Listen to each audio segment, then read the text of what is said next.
Right, I'm going to try and record again. There's a new camera, the Canon. Oops, I'll tell you what. Anyway. This new camera.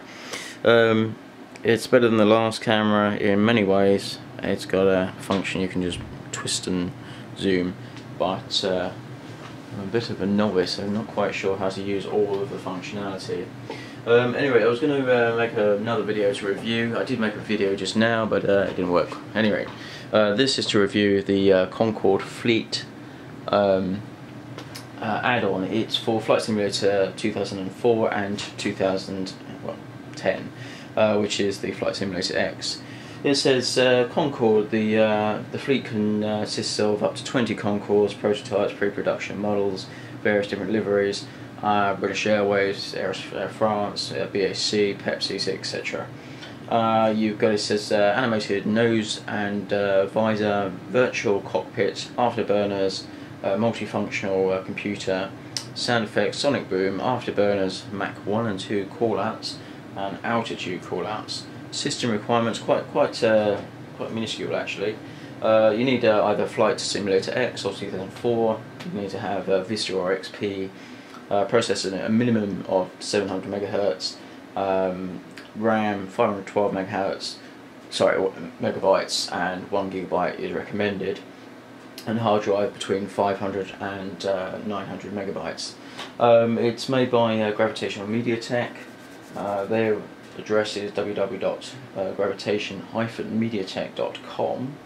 This particular software was made in 2008, and it cost me £10 a Vivo just recently. So we'll see what it's like. Hopefully the video will hold out. Oopsie daisy. Tell you what, the flight chair is all very good, but pockets always get caught on the flight sticks. Anyway, so what we're going to do is we're going to try to see out the different models. I was going to take off from Heathrow originally, but because of other flight problems I've had, I'm going to take us to Edwards Air Force Base because it's got a nice long runway. So I'll tell you what we'll do is we'll take out the Air France to start with. Actually, I'll go British Airways. That might be an interesting idea. Prototype, we've got, oh, this one. This 2002 pre-production model. So let's have a quick look at the details there. As you can see, that's quite a well-known sort of aircraft. So we'll click OK there. Now, I'm just going to change to Edwards Air Force Base in California. It's if you like to play with your planes, and you really want to have a good old practice. It's one of the longest Air Force bases and in fact runways in the entire world. It's something like 4 or 5 miles long. I'm not sure exactly. The last time I checked it was a few years ago. So we're going to go daytime. I'm going to go summer because I really get the best light conditions for that. And we're going to take it off. So let's see what this is like. I need to just check my flight chair, because what I tend to do is I keep knocking the tripod.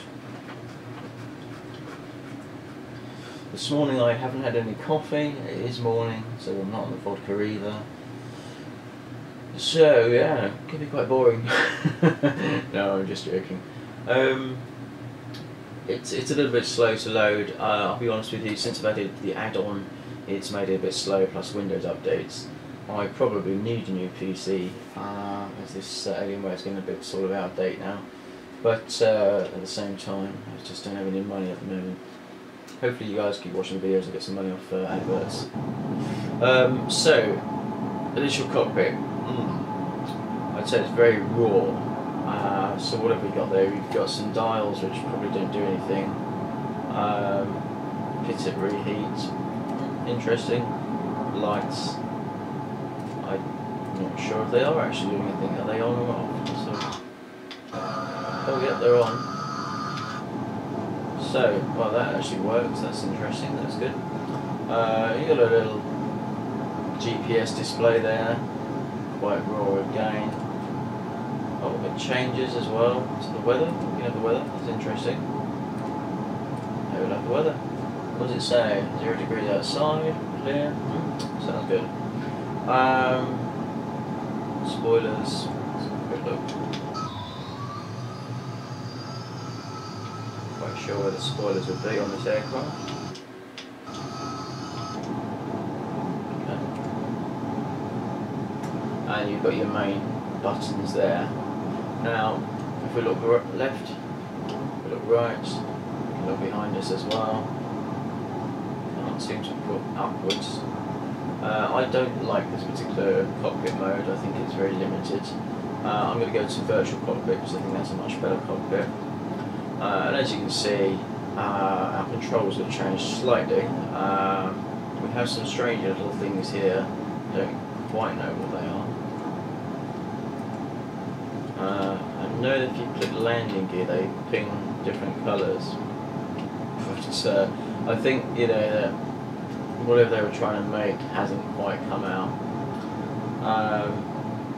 You can still see the black line around the edge here. This is unusual. Anyway, so what does it say here? We've got animated nose and visor. Now that's done via the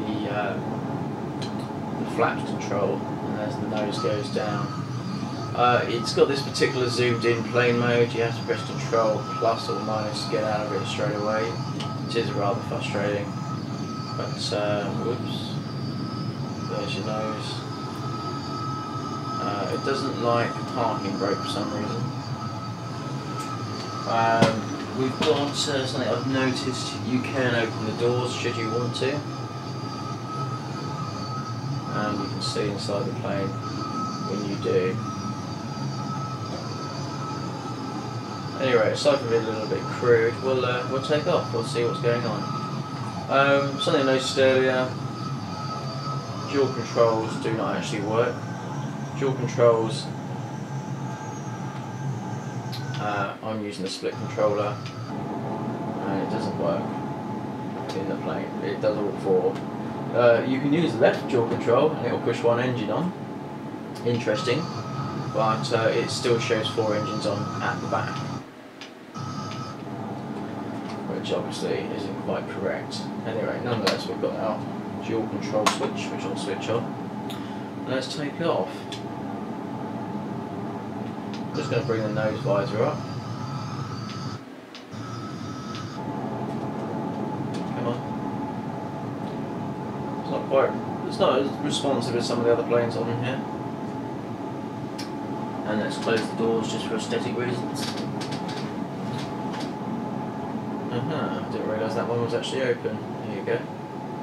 Let's see that again, shall we? So it seems to open some kind of window there. Strange. Okay. Never mind. Let's take off.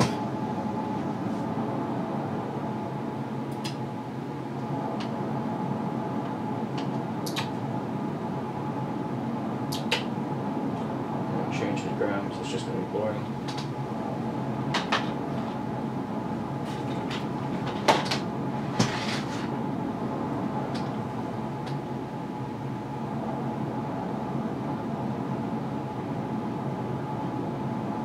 Right, it seems to be going relatively slowly for some reason. As you can see, the front wheel seems to be buried in the floor. These back wheels, seriously guys? I mean, I believe wheels are supposed to be round. They look like oval wheels. So what you guys have done there.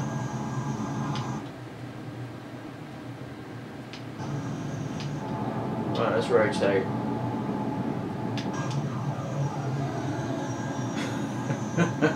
Seriously, those wheels, guys. They've stopped rotating now, but they are definitely oval. Those tyres are not put on correctly. Anyway, let's retract the landing gear.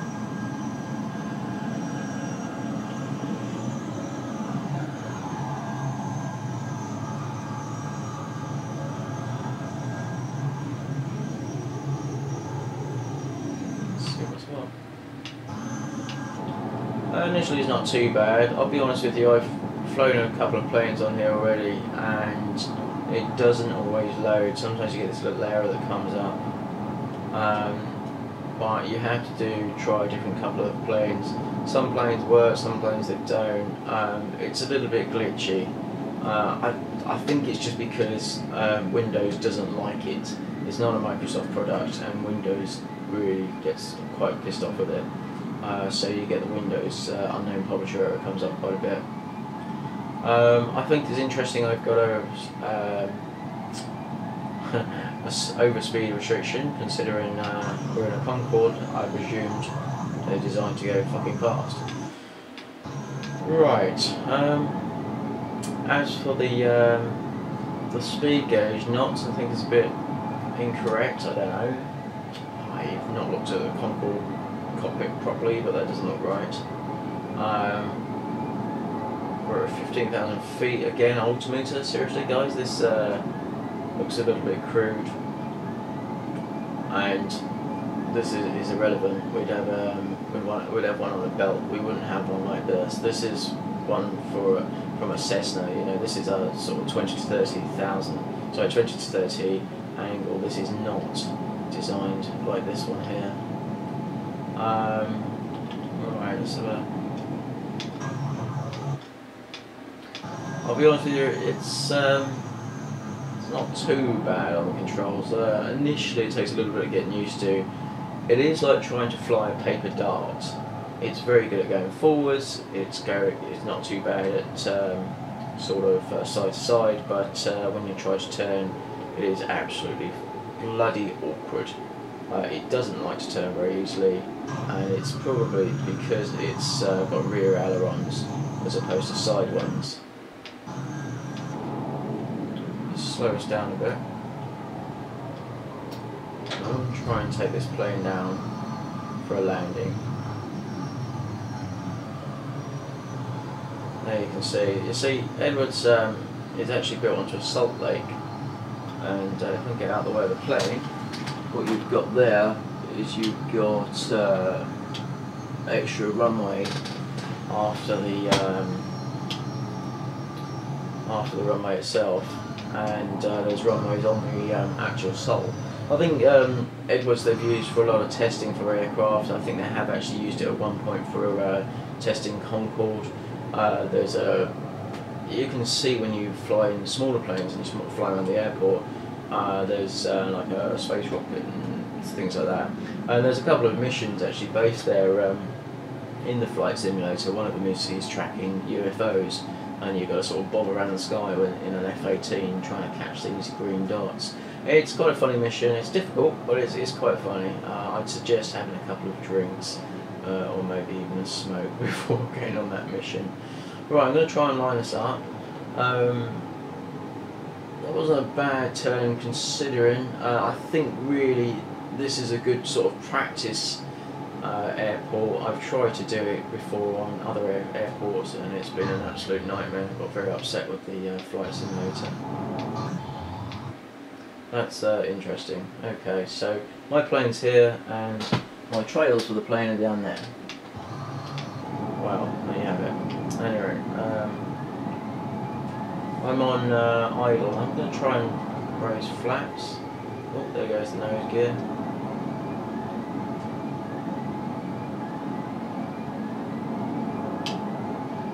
Slowing down the Concorde isn't an easy task, I'll be honest with you.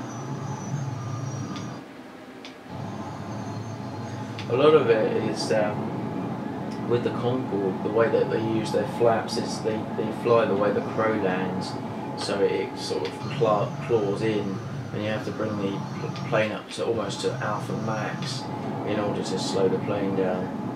It doesn't have too many sort of spoilers and flaps. They're mainly based at the back, so you are literally trying to stop a rocket.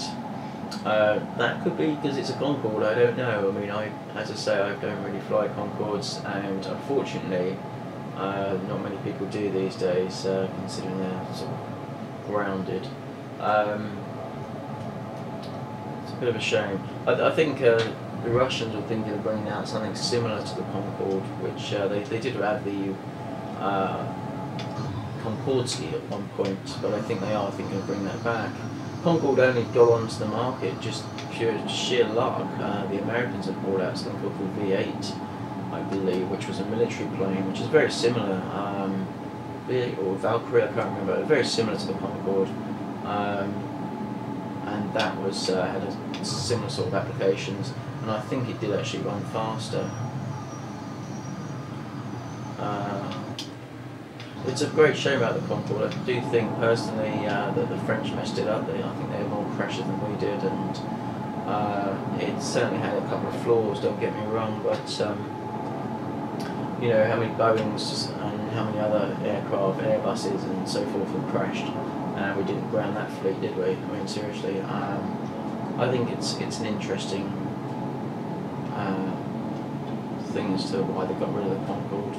I think a lot of it was running costs, but this day and age, with the amount of money that people, I don't know, I watched a television program once, and I think it was Peter Andre or something that wanted to spend £16,000 flying home in a Learjet, and you think, well, if people like that, you know, one hit artists can afford to fly a Learjet at £16,000 just to get home, I'm pretty sure that they could keep the Concorde in the air, even if they kept it just for celebrities. I just hate seeing such a beautiful plane grounded. So the way you've got to land is you've got to kind of land sort of vertically almost, so that the wind gets underneath your wing. I mean, I have full flaps on, but it doesn't seem to look like my nose is all the way down. I don't know, maybe it's the visuals that's not coming up quite so well.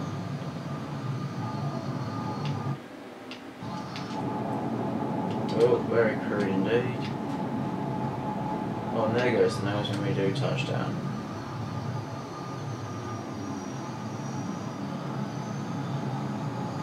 Oh, the old wobbly wheels.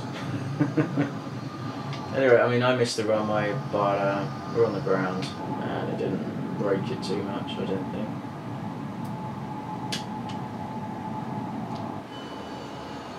Anyway, shut down. Anyway, you let me know what you think of it.